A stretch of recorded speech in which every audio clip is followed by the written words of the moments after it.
24ویں پارے کا خلاصہ۔ تحریر علامہ ابتسام الہی ظہیر۔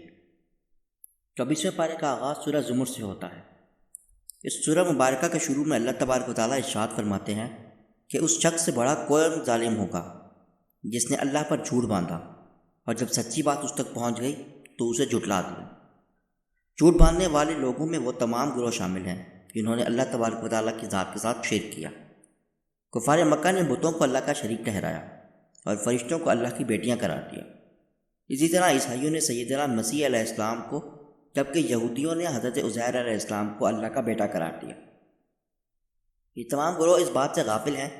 کہ اللہ تعالیٰ نے جہنم کو کافروں کے لیے تیار کر رکھا ہے۔ اس کے بعد اللہ تعالیٰ نے رسول اللہ صلی اللہ علیہ وسلم کا ذکر کرتے ہوئے فرمایا کہ رسول اللہ صلی اللہ علیہ وسلم سچائی کی دعوت کو لے کر آئے ہیں،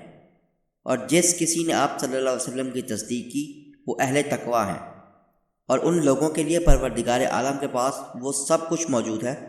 جو وہ چاہیں گے۔ اس سورہ مبارکہ میں اللہ تعالیٰ نے یہ بھی فرمایا کہ بے شک ہم نے لوگوں کی ہدایت کے لیے آپ صلی اللہ علیہ وسلم پر کتاب کو نازل کیا، بس جو ہدایت کو قبول کرے گا اپنی ذات کے لیے کرے گا، اور جو کوئی روح گردانی کرے گا اس کا نقصان اسی کو سہنا پڑے گا۔ اللہ کے حبیب صلی اللہ علیہ وسلم کو کافر طرح طرح کی باتیں کر کے ایذا دیا کرتے تھے، اور رسول اللہ صلی اللہ علیہ وسلم ان پر رنجیدہ ہو جاتے کہ آپ صلی اللہ علیہ وسلم ان کو صراط مستقیم کی دعوت دیتے ہیں اور وہ آپ کی حق پر مبنی دعوت کو ٹھکرا دیتے ہیں۔ اس پر اللہ تعالیٰ نے کہا کہ جو ہدایت کو قبول کرے گا وہ اپنے فائدے کے لیے کرے گا، اور جو کوئی گمراہ ہوگا اس کا نقصان اسی کی ذات کو ہوگا۔ اس سورہ مبارکہ میں اللہ تعالیٰ نے اپنے بندوں سے مخاطب ہو کر کہا کہ اے میرے بندو، جو اپنی جانوں پر ظلم کر چکے ہو، میری رحمت سے نا امید نہ ہو، بے شک اللہ تعالیٰ سب گناہوں کو معاف کر دیتا ہے۔ اس صورت میں اللہ تعالیٰ نے قیامت کی منظر کشی بھی کی ہے کہ قیامت کے دن تمام زمین اللہ کی مٹھی میں ہوگی اور سارے آسمان اس کے دائیں ہاتھ میں لپٹے ہوئے ہوں گے۔ اس سے آگے چل کر اللہ تعالیٰ فرماتے ہیں کہ جب سور میں پھونک ماری جائے گی تو آسمان اور زمین میں جتنے رہنے والے ہیں سب بے ہوش ہو جائیں گے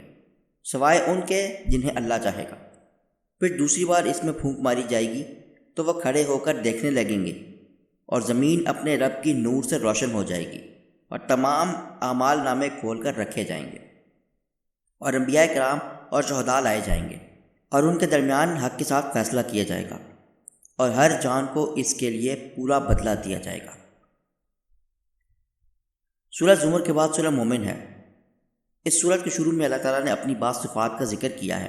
کہ اللہ تعالیٰ گناہوں کو معاف کرنے والا اور توبہ کو قبول کرنے والا ہے، اس کے علاوہ کوئی معبود نہیں ہے۔ اس سورہ مبارکہ میں اللہ تعالیٰ نے عرش عظیم کو اٹھانے والے فرشتوں کا بھی تذکرہ کیا ہے کہ عرش عظیم کو اٹھانے والے فرشتے اور فرشتے اس کے ارد گرد جمع ہیں، یہ سب اپنی رب کی پاکی بیان کرتے ہیں اور اس پر ایمان رکھتے ہیں۔ ایمان والوں کے لیے دعا مغفرت کرتے ہوئے کہتے ہیں کہ اے ہمارے رب، تو نے اپنی رحمت اور علم کے ذریعے ہر چیز کا احاطہ کیا ہوا ہے، بس تو ان لوگوں کو معاف کر دے جنہوں نے توبہ کی اور تیری راہ کی پیروی کی، اور تو انہیں جہنم کے عذاب سے نجات دے۔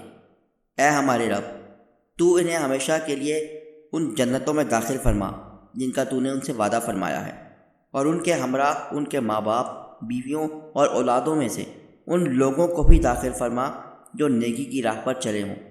بے شک تو زبردست حکمتوں والا ہے۔ اس وقت میں اللہ تعالیٰ نے یہ بھی ارشاد فرمایا کہ اللہ تعالیٰ کی آیات کو جھٹلانے والے لوگ کافروں کے علاوہ کوئی نہیں ہوتے، اور زمین پر ان کے ٹھاٹ باٹ اور شاہانہ انداز زندگی کو دیکھ کر انسان کو گمراہ نہیں ہونا چاہیے۔ اس سورہ مبارکہ میں اللہ تعالیٰ ارشاد فرماتے ہیں کہ عرش عظیم کو اٹھانے والے فرشتے اللہ تعالیٰ پر ایمان رکھتے ہیں اور اس کی حمد اور تسبیح کو بیان کرتے ہیں، اور زمین پر موجود اہل ایمان کے لیے دعائے مغفرت بھی کرتے ہیں۔ اس سورہ مبارکہ میں قیامت کی ہولناکیوں کا بھی ذکر ہے کہ قیامت کے دن اللہ تعالیٰ شدید غضبناک ہوں گے اور تکرار سی آواز بلند فرمائیں گے کہ آج کے دن کس کی بادشاہی ہے، اور پھر خود ہی جواب دیں گے کہ اللہ واحد و قہار کی بادشاہی ہے۔ اس صورت میں اللہ تعالیٰ نے فرعون کے اس عزم کا بھی ذکر کیا کہ اس نے جناب موسیٰ علیہ السلام کو شہید کرنے کا ارادہ کیا تھا، تو جناب موسیٰ علیہ السلام نے فرعون کو جواب دیتے ہوئے فرمایا کہ میں اپنے اور تیرے پروردگار کی پناہ طلب کرتا ہوں ہر اس متکبر کے شر سے جو یوم حساب پر یقین نہیں رکھتا۔ اس سورہ مبارکہ میں اللہ تعالیٰ نے فرعون کے قبیلے کے ایک مومن شخص کا ذکر کیا جو دربار فرعون میں ایک اعلیٰ منصب پر فائز تھا اور اپنے ایمان کو چھپائے ہوا تھا۔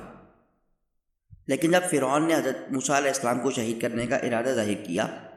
تو اس صاحب ایمان شخص کے لیے یہ بات ناقابل برداشت ہو گئی۔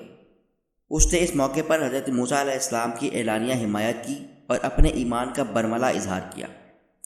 اس نے فرعونیوں کو مخاطب کرتے ہوئے کہا کہ کیا تم ایک ایسے شخص کو قتل کرنے کا ارادہ رکھتے ہو جو صرف یہ کہتا ہے کہ میرا رب اللہ ہے اور وہ تمہارے پاس کلی نشانیاں بھی لے کر آیا؟ اگر بالفرض وہ جھوٹا ہوگا تو اس کے گناہ کا وبال اسی پر ہوگا، لیکن اگر وہ سچا ہوا اور جس عذاب کی وہ وعید سناتا ہے تو وہ لازماً تم پر نازل ہو کر رہے گا، اور یقیناً اللہ ایسے شخص کو ہدایت نہیں دیتا جو حد سے بڑھنے والا اور جھوٹا ہو۔ پھر اس شخص نے اپنی قوم کو مخاطب کرتے ہوئے کہا کہ مجھے خوف ہے کہ تم پر بھی پچھلی امتوں قوم نوح، قوم عاد، قوم سمود اور دوسرے جھٹلانے والوں کی طرح عذاب نازل نہ ہو جائے، اور تم ایک ایسے شخص کو جھٹلا رہے ہو جو اللہ کا رسول ہونے کا دعوے دار ہے، حالانکہ اس سے قبل یوسف علیہ السلام بھی تمہارے پاس اپنے رب کی طرف سے کھلی نشانیاں لے کر آئے تھے، اور جب وہ فوت ہو گئے تو تم کہنے لگے کہ اب اللہ کوئی اور پیغمبر نہیں بھیجے گا۔ اللہ تعالیٰ نے اس مومن کے ایمان کو قبول کر لیا اور اس کو فرعون کے مکر سے نجات دلا دی۔ اس صورت میں اللہ تعالیٰ نے یہ بھی ارشاد فرمایا کہ بے شک ہم مدد کریں گے اپنے رسولوں اور اہل ایمان کی دنیا میں بھی، اور تب جب قیامت قائم ہوگی۔ اس بارے میں اللہ تعالیٰ نے اعلان فرمایا کہ تم مجھے پکارو، میں تمہاری دعاؤں کو سنوں گا۔ بے شک وہ لوگ جو اللہ کی عبادت سے تکبر کرتے ہیں ان کو جہنم میں داخل کیا جائے گا۔ سورہ مومن کے بعد سورہ السجدہ ہے۔ اس صورت میں اللہ تعالیٰ ارشاد فرماتے ہیں کہ قرآن مجید کا نزول کا مقصد یہ تھا کہ رسول اللہ صلی اللہ علیہ وسلم لوگوں کو ڈرائیں اور ان کو بشارت دیں، مگر لوگوں کی اکثریت قرآن مجید کی دعوت سے اعراض کرتی ہے اور کہتی ہے ہمارے کان اور دل آپ صلی اللہ علیہ وسلم کی دعوت کو سننے اور ماننے سے قاصر ہیں۔ یہ کافروں کی بدنصیبی ہے کہ وہ اللہ تعالیٰ کی کھلی آیات کو جھٹلاتے ہیں۔ اس کے بعد اللہ تعالیٰ نے زکوٰۃ نہ دینے والوں کو تنبیہ کرتے ہوئے ارشاد فرمایا کہ ایسے لوگ مشرک اور آخرت کا انکار کرنے والے ہیں۔ ان کے مد مقابل جو لوگ ایمان لائے اور عمل صالح کرنے والے ہیں ان کے لیے اللہ تعالیٰ نے بہت بڑے اجر کو تیار کیا ہے۔ اس سورہ مبارکہ میں اللہ تعالیٰ نے قوم عاد، قوم سمود پر آنے والے عذابوں کا بھی ذکر کیا کہ قوم عاد کے لوگ اپنی قوت پر نازاں تھے اور اس بات کو بھول چکے تھے کہ اللہ تعالیٰ جو ان کو بنانے والا،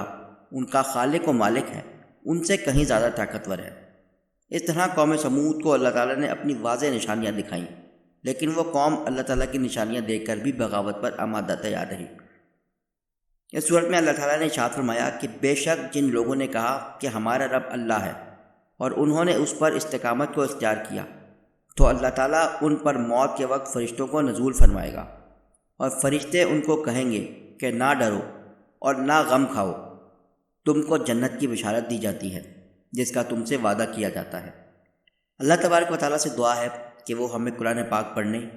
سمجھنے اور اس پر عمل کرنے کی توفیق عطا فرمائے۔ آمین۔